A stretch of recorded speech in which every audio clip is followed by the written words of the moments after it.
Muy buenos días, muchachos. El día de hoy vamos a hablar de nomenclatura de ácidos. La clase anterior nosotros vimos nomenclatura de óxidos y tomando como base lo que vimos en la clase anterior, que la nomenclatura es el conjunto de reglas que se usan para nombrar los compuestos químicos.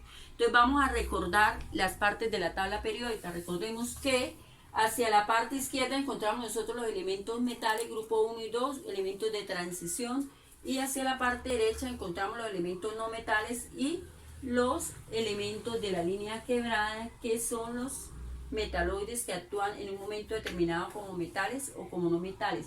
Para el día de hoy, para formar ácidos, solamente vamos a utilizar los compuestos no metales, los tenemos acá, los de la parte derecha. Entonces, ¿qué necesitamos para formar los ácidos? Para formar los ácidos necesitamos recordar cómo se forman los oxácidos y agregar una molécula de agua. Entonces miremos, hay dos clases de ácidos fundamentales. Una son los oxácidos, tenemos acá.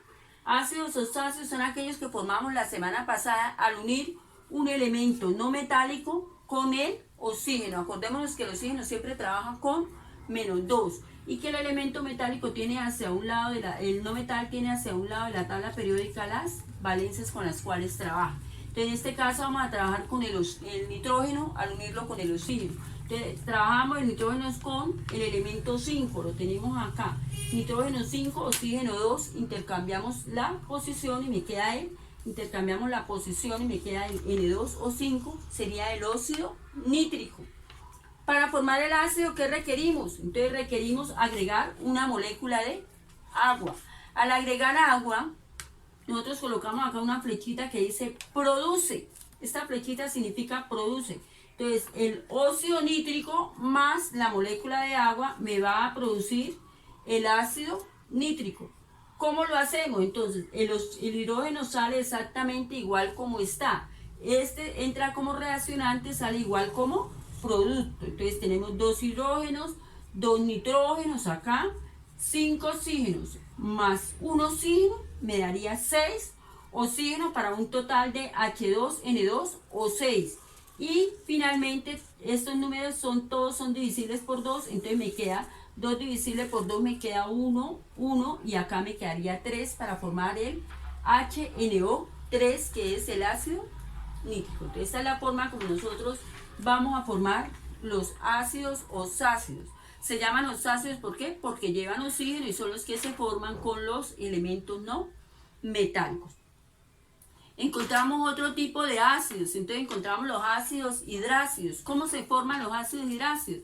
Los ácidos hidráceos se me van a formar, los ácidos hidráceos se forman al unir el hidrógeno, que lo encontramos acá en esta parte. El hidrógeno está en el grupo 1 de la tabla periódica con un elemento del grupo séptimo, que son los halógenos, o un elemento del grupo sexto. Únicamente con estos dos grupos se me forman los ácidos hidráceos. Entonces se une el oxígeno, que trabaja con 1, y el cloro en este caso trabajaría como anión con -1 para formar el HCl, que sería el ácido clorhídrico. Entonces, tipo de nomenclatura para los hidráceos, entonces se nombran con la palabra ácido, el nombre del elemento y la terminación hídrico. Esa es la nomenclatura que tenemos como base para formar los ácidos hidráceos.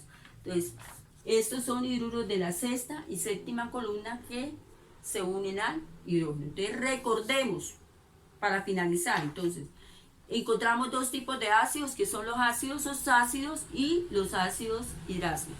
Los ácidos oxácidos se forman al unir el oxígeno con cualquier elemento acá de la derecha, o sea, con cualquier elemento no metal.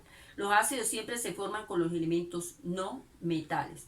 Y los ácidos hidráceos se forman al unir un hidruro de la sexta o séptima columna con el hidrógeno. Bueno, muchachos, eso es todo por hoy. Muchísimas gracias por su atención. Cualquier duda o inquietud, entonces la estaremos resolviendo en el transcurso de la clase.